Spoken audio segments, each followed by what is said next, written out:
கிருஷ்ணகிரி மாவட்ட 25வது மாநாடு இன்றைக்கு ஒரு மாபெரும் அணிவகுப்போடு தொடங்கி நாளைய தினம் நிறைவடைய இருக்கிறது.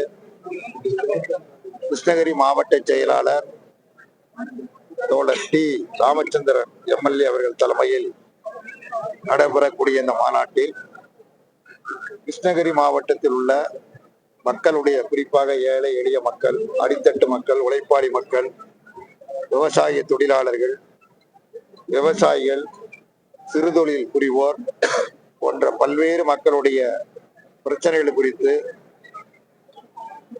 விவாதித்து ஆய்ந்து அறிந்து நாளை தினம் பல்வேறு தீர்மானங்கள் நிறைவேற்றப்பட இருக்கின்றன.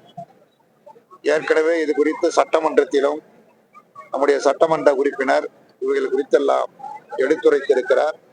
அவைகள் எல்லாம் நிறைவேற்றுவதற்குரிய வேண்டும் என வலியுறுத்தி தீர்மானங்கள் நிறைவேற்றப்படும். இதனைத் தொடர்ந்து மாநில மாநாடு வருகிற ஆகஸ்ட் 15 முதல் 18 வரை சேலத்தில் நடைபெற இருக்கிறது. 4 நாட்கள் நடைபெறக்கூடிய மாநாடு. அந்த மாநாடு மிகுந்த அரசியல் முக்கியத்துவம் வாய்ந்த மாநாடாகும். இன்றைய நாட்டினுடைய சூழலில், சட்டப்பேரவை தேர்தலை தமிழகம் சந்திக்க இருக்கிற ஒரு சூழலில், தமிழ்நாட்டினுடைய அரசியல், பொருளாதார, சமூக நிலைமைகளை எல்லாம் ஆய்ந்து முக்கியமான அரசியல் தீர்மானம் இந்த மாநாட்டில் நிறைவேற்றப்படும். தமிழ்நாட்டினுடைய அரசியல் எதிர்காலத்தில் எத்திசையை நோக்கி செல்ல வேண்டும் என்பது குறித்து ஒரு திட்டவட்டமான முடிவுகளை மேற்கொள்ளக்கூடிய வகையில் அந்த தீர்மானம் அமையும். இந்த மாநாட்டை பொறுத்தமட்டில் மாநாடு ஆகஸ்ட் 15 சுதந்திர தினத்தன்று தொடங்குகிறது. மூத்த தலைவர் நல்லகண்ண அவர்கள் கொடியேற்றி வைக்கிறார்கள். கட்சியினுடைய பொதுச் செயலாளர் டி ராஜா அவர்கள் மாநாட்டை தொடக்கி வைக்க இருக்கின்றார். அன்று மாலை 4 மணி அளவில் நாடாளுமன்ற உறுப்பினர் தோழர் சுப்பராயன் அவருடைய தலைமையில் கனவுகள் மெய்ப்பட வேண்டும் என்கிற தலைப்பில் காங்கிரஸ் கட்சியினுடைய மூத்த தலைவர், நாடாளுமன்ற சட்டமன்ற உறுப்பினராக இருந்த பணியாற்றிய பீட்டர் அல்போன்ஸ் அவர்கள் சிறப்புரையாற்ற இருக்கிறார். அடுத்த நாள் 16ஆம் தேதி மாலை 4 மணிக்கு ஒரு சிறப்பு மாநாடு நடைபெற இருக்கிறது. அந்த மாநாட்டினுடைய பொருள் வெல்க ஜனநாயகம் என்கிற பொருள் குறித்து மாண்புமிகு தமிழ்நாடு முதலமைச்சர் திரு மு.க. ஸ்டாலின் அவர்களும் மதச்சார்பற்ற முற்போக்கு கூட்டணியில் அங்கம் பெற்றிருக்கிற தோழமை கட்சி தலைவர்களும் கலந்து கொண்டு உரையாற்ற இருக்கிறார்கள். அதனைத் தொடர்ந்து ஆகஸ்ட் 18ஆம் தேதி தமிழகம் முழுமையிலும் இருந்து லட்சக்கணக்கான மக்கள் பங்கு பெறுகிற ஒரு மிகப்பெரிய பிரம்மாண்டமான பேரணி அன்று மாலை 3 மணிக்கு தொடங்கி நடைபெறும். அதைத் தொடர்ந்து பொதுக்கூட்டம் நடைபெறும். அகில இந்திய மாநில தலைவர்கள் கலந்து கொண்டு அதில் உரையாற்ற இருக்கிறார்கள். இந்த மாநாட்டில் புதிய மாநில குழு, புதிய மாநில நிர்வாகிகள் எல்லாம் தேர்ந்தெடுக்கப்படுவார்கள். எதிர்கட்சி தலைவர், முன்னாள் முதலமைச்சர், அதிமுகவினுடைய பொதுச் செயலாளர் எடப்பாடி பழனிசாமி அவர்கள் பாஜகவின் நிர்பந்த நெருக்கடிகளுக்கு அடிபணிந்து பாஜகவோடு அணி சேர்ந்திருக்கிறார்.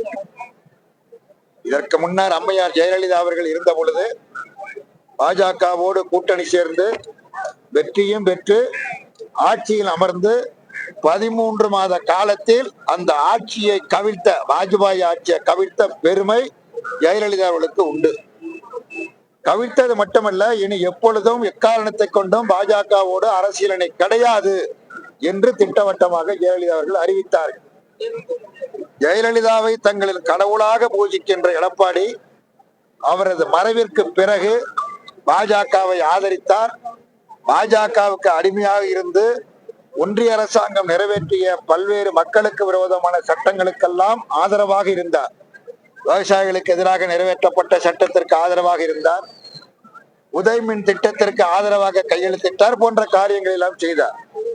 அணியாக இருந்தார். பிறகு அணியில் இருந்து விலகி நாங்கள் ஒருபோதும் பாஜகவோடு சேர மாட்டோம் என பொதுமக்களிடத்திலே வாக்குறுதி கொடுத்தார்.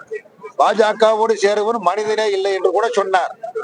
ஆனால் மீண்டும் அமித்ஷாவுக்கு நெருக்கடிக்கு, பாஜக நெருக்கடிக்கு அணிபணிந்து இன்றைக்கு அவர் சேர்ந்திருக்கிறார். அவர் சேர்ந்தது மட்டுமல்ல, மற்றவர்களும் வந்து சேர வேண்டும் என்று வேண்டுகோள் அழைப்பு விடுத்துக் கொண்டே இருக்கிறார். அவருடைய அழைப்பை இந்திய கம்யூனிஸ்ட் கட்சி ஏற்கனவே நிராகரித்து விட்டது. ரத்தன கம்பளம் கொண்டு நாங்கள் வரவேற்போம் என்று அவர் சொன்னார். அப்படி சொன்னதை நிராகரித்து ரத்தன கம்பளம் அல்ல, ரத்த கம்பளம் என்று இந்திய கம்யூனிஸ்ட் கட்சி நிராகரித்து இருக்கிறது. இந்த அணியில் உள்ள பல்வேறு கட்சிகளும் நிராகரித்து இருக்கின்றன. அதற்கு பிறகு நிராகரித்ததற்கு பிறகு அழைப்பு விடுத்த எடப்பாடி கம்யூனிஸ்ட் கட்சி நிராகரித்ததற்கு பிறகு அவதூறுகளை கம்யூனிஸ்ட் கட்சியின் மீது வீசி தன்னை தற்காத்துக் கொள்ளலாம் என்று விரும்புகிறார். ஒருபோதும் அவர் முயற்சி வெற்றி பெறாது. அவரும் வெற்றி பெற மாட்டார். அவரை நிர்பந்தமாக அணியில் சேர்ந்திருக்கிற பாஜகவும் வெற்றி பெறாது. இவ்வளவு காலமும் அவர்களோடு பாஜகவோடு பயணித்த முன்னாள் முதலமைச்சர் ஓ பன்னீர்செல்வம் அவர்கள் தனது அனுபவத்தின் வாயிலாக பாஜகவோடு இனி உறவு கிடையாது, இந்த அணியில் நான் இருக்க மாட்டேன் என்று விலகி இருக்கிறார். அவரோடு பயணம் செய்தவர், பல ஆண்டு காலமாக பயணம் செய்தவர், பாஜகவோடு இனி இருக்க மாட்டேன், அந்த அணியில் இருக்க மாட்டேன் என விலகி இருக்கிறார். இப்படித்தான் ஒவ்வொருவரும் அனுபவத்தின் வாயிலாக பாஜகவோடு விலகுகிறார்கள். பாரதிய ஜனதா கட்சி என்பது கொடிய விஷம் நிறைந்த ஒரு கட்சி. அந்த கட்சி யாரோடு அணி சேருகிறதோ அந்த கட்சியை உடைத்து அழித்து தன்னை நிலைநிறுத்திக் கொள்ளக்கூடிய கட்சி. அதான் மகாராஷ்டிரத்தில் நடந்தது. அதே போல அண்ணா திமுக நான் தான் முதலமைச்சர் என எடப்பாடி பேசிக் கொண்டிருக்கிறார்.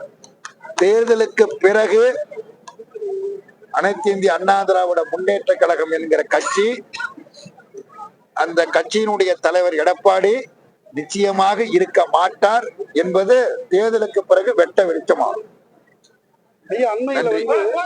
பீகார்ல தேர்தல்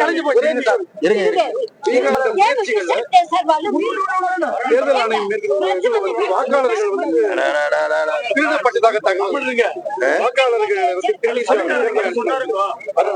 தேர்தல் ஆணையம் அரசியலமைப்பு சட்டத்தால் உருவாக்கப்பட்ட ஒரு மகத்தான அமைப்பு, சுதந்திரமாக செயல்பட வேண்டிய அமைப்பு, சுயேட்சையாக செயல்பட வேண்டிய அமைப்பு. அந்த அமைப்பை பாரதிய ஜனதா கட்சி சீர்குலைத்து விட்டது. பாஜகவின் ஒரு அடிமை அமைப்பாக தேர்தல் ஆணையம் மாறி இருக்கிற மிக மோசமான கவலைக்குரிய செய்தி அது.